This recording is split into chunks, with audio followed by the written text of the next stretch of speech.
जिन लोगों को बिल्कुल कुछ नहीं समझ में आ रहा होता है एरे के अंदर, उनके लिए भी प्रिंट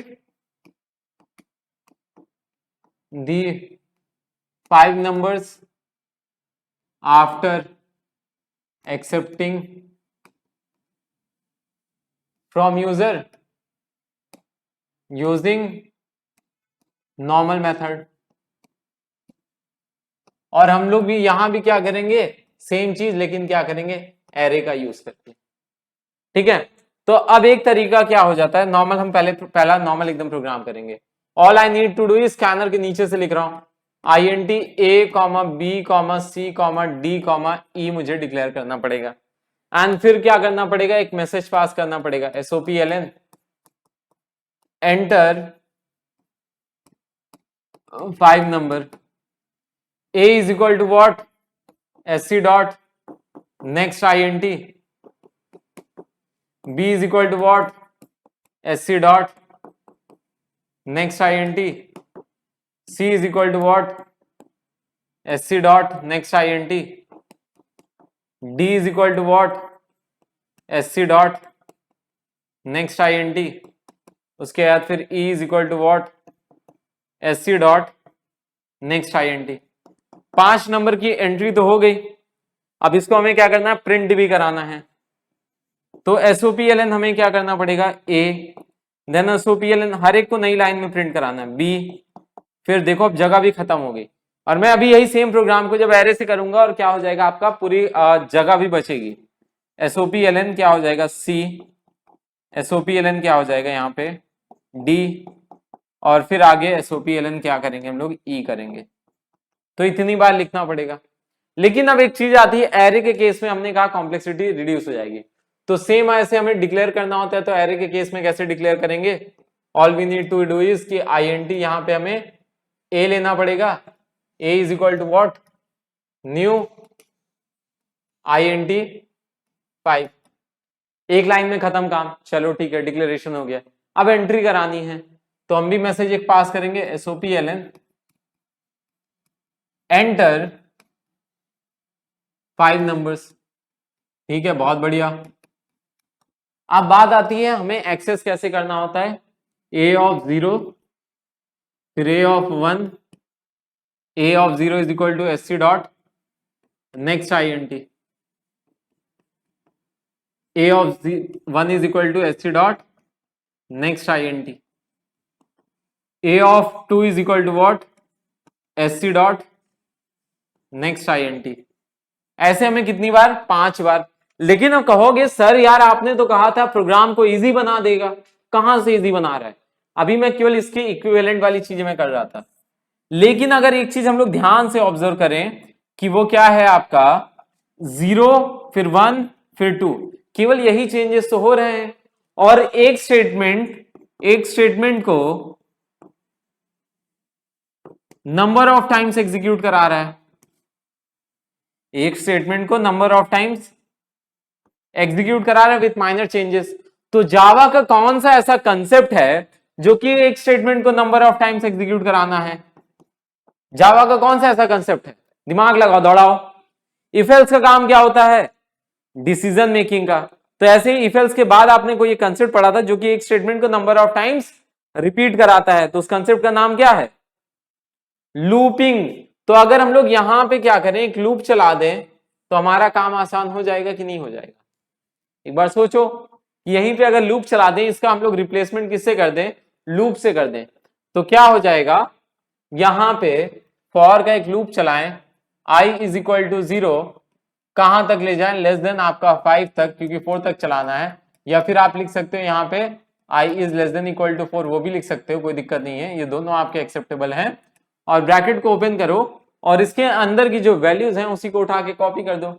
a ऑफ क्या लिख दें, i is equal to SC dot next INT। तो क्या हो जा रहा है, एक ही स्टेटमेंट को हमें, इस स्टेटमेंट को हमें ओनली 1 टाइम लिखना पड़ रहा है, और क्या हो रहा है, नंबर ऑफ टाइम्स एग्जीक्यूट हो जा रहा है। सबसे पहले किस पे होगा, A ऑफ 0 की एंट्री हो जाएगी कि नहीं हो जाएगी, फिर A ऑफ 1 की एंट्री हो जाएगी, फिर A ऑफ 2 की एंट्री हो जाएगी, फिर ए ऑफ 3 की एंट्री हो जाएगी। ऐसे तीनों की एंट्री हो जाएगी कि नहीं हो जाएगी? तो यहीं पे तो हमारा काम आसान करता है अरे, तो हमें ये इतनी बार बार लिखने की जरूरत ही नहीं पड़ेगी। All I need to do is कि मैं भाई केवल एक काम ये कर दूं, ठीक है, एक काम ये मैं कर दूंगा कि एक लूप यहां पे एक आईएनटी में आई डिक्लेयर कर दूं। मैंने कहा था जगह बच जाएगी। For I is equal to 0, I is less than equal to 4 और आई की वैल्यू क्या हो जाए, प्लस प्लस हो जाए। लेस देन आप 5 भी लिख सकते हो एज यू विश। उसके बाद फिर क्या कर देंगे हम लोग, A of I is equal to what, S C dot next I N T. यहां पे आराम से क्या हो जाएगा, एंट्री, यहां पे क्या हो जाएगी, आपकी यूजर की एंट्री हो जाएगी। एक चीज तो क्लियर हो गया होगा अच्छी तरीके से, ठीक है। अब क्या करना है, प्रिंटिंग कराना है। तो प्रिंटिंग के लिए क्या करें, वापस से एक लूप चला दें। अब वापस से भी एक हम लोग लूप चला दें, for I is equal to 0, I is less than 5 अगर लिख दूं तो भी वही काम करेगा जो ऊपर कर रहा है। दोनों आप लिख सकते हो, इसी वजह से मैंने दोनों तरीका यहाँ पे लिख दिया। और उसके बाद फिर क्या कर दें, एसओपी क्या कर दें, SOP L N A of I. काम कर देगा कि नहीं कर देगा, सिंपल सा चीज एक देखो, पहले आई की वैल्यू जब 0 रहेगी तो ए ऑफ 0 को प्रिंट करा देगा, फिर ए ऑफ 1 को प्रिंट करा देगा, फिर ए ऑफ 2 को प्रिंट करा देगा, ए ऑफ 3 को प्रिंट करा देगा, ए ऑफ 3 को प्रिंट करा देगा, ए ऑफ 4 को प्रिंट करा देगा। काम आसान हुआ कि नहीं हुआ? यही काम करता है हमारा एक सिंपल सा array. Array is all about कि काम को आसान करके देना। क्लियर हुआ सभी को? सभी को इतना अच्छी तरीके से क्लियर हुआ कि नहीं हुआ? कोई दिक्कत परेशानी? ठीक है, कोई दिक्कत परेशानी? तो ये क्या होता है हमारा एरे का सबसे, अब बहुत सारे लोग को कंफ्यूजन होती है कि सर ये दो दो बार क्यों किया, इसको और इसको 2 टाइम्स क्यों किया, एक ही बार कर देते तो। देखिए बेटा क्या होता है, पहले सबसे पहला काम होगा कंप्लीट एंट्री। जब कंप्लीट एंट्री हो जाएगी दैट मींस ए से लेके पूरा 0 से लेके लास्ट तक के सारे एलिमेंट्स भर जाएंगे, 0 1 2 3 4 5 6 इस तरीके से, तभी वापस से क्या होगा, कंप्लीट प्रिंटिंग हो पाएगी। और कंप्लीट प्रिंटिंग के लिए वापस से क्या होगा, 0 वाले एलिमेंट को पहले यूज करना पड़ेगा, फिर फर्स्ट, फिर सेकंड, फिर थर्ड, फिर फोर्थ, फिर फिफ्थ, फिर सिक्स्थ, ऐसे मतलब जितना भी रहेगा। तो number of times you have to access array elements, the number of loops you will add in the program। कहना क्या चाह रहा है भाई कि अगर आपको क्या करना है, number of times you have to access all the array elements, the number of loops you will have to add in a program। ठीक है, आपको सिंपल सी चीज है, आपको एक बार कंप्लीट एंट्री के लिए चाहिए था, फिर एक बार कंप्लीट प्रिंटिंग के लिए चाहिए था, तो यहीं पे बात आके आपकी टिक जाती है।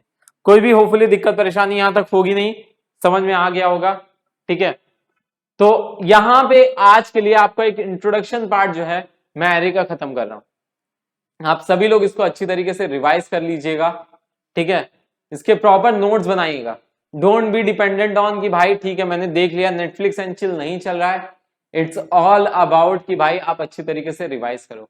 मेक अ प्रॉपर नोट्स, आपके लिए बहुत काम आएगा जब आपके बोर्ड एग्जाम आएंगे, ठीक है, और आप सभी लोग अच्छे से। तो आज होपफुली आपको एरे क्या होती है ये समझ में आया होगा। कलेक्शन ऑफ सिमिलर डेटा के एलिमेंट, इसके अंदर एक बात ये इंपॉर्टेंट है, if first element is containing INT तो आईएनटी होगा, डबल होगा तो डबल होगा, मतलब सारे element same, having same name ये भी देख लिया, हैविंग डिफरेंट इंडेक्स नंबर ये भी देख लिया। कैसे सिमिलर है आपका बस और ट्रेन से ये भी आप समझ गए होंगे, और रोल नंबर का हम लोग क्यों यूज करते हैं ये भी होपफुली आपको क्लियर हो गया होगा। ठीक है, तो आपको इतना अच्छी तरीके से क्लियर हुआ? कोई दिक्कत परेशानी हो तो आप लोग बता दीजिएगा। एंड सबसे इंपॉर्टेंट चीज, this particular part is very very important. कहां पे गया, ये आपका समझने के लिए बड़ा इंपॉर्टेंट है कि एरे का पर्पस। एंट्री करानी पड़ी तो एंट्री के लिए हमने अलग लूप चलाया, क्यों? क्योंकि हमें एंट्री स्टार्टिंग से लेकर लास्ट तक सारे एलिमेंट, यहाँ पे प्रिंटिंग करानी पड़ी तो वापस से लोग यहीं पे आधे लोग कंफ्यूज होते हैं, क्यों हम लोग बार बार एरे के अंदर जो है लूप चलाते हैं। पहला एलिमेंट से लेकर लास्ट एलिमेंट तक जितनी बार एक्सेस करना पड़ेगा, यू हैव टू पुट उतनी बार एक लूप। ठीक है, होपफुली यहां तक अच्छी तरीके से आपको क्लियर हो गया। मिलते हैं नेक्स्ट क्लास में, आज के लिए इतना ही। Till then take care, bye bye. Prateek Sharma signing off, और आप सभी लोग इसी तरीके से मेहनत करते रहिए, अच्छे से पढ़ाई करते रहिए। कोई भी दिक्कत परेशानी होगी तो बताइएगा। अगली क्लास आप लोग सब लोग जरूर अटेंड करिएगा। The next class will be of क्या कहते हैं आपका प्रैक्टिकल बेस्ड होगा। ब्लूजे पे मैं कराऊंगा, सारी की सारी चीजें कैसे होंगी आपकी ब्लूजे पे होंगी, तो कोई दिक्कत नहीं उसकी। आप लोग आइएगा नेक्स्ट क्लास में और अच्छी तरीके से रिवाइज करिएगा। चलिए till then take care, bye bye everyone. Notes बना लीजिएगा, it is very very important. मैं आपको बता रहा हूं नोट्स बनाना बहुत ज्यादा इंपॉर्टेंट है। चलिए take care, bye bye everyone. Prateek Sharma signing off, bye bye.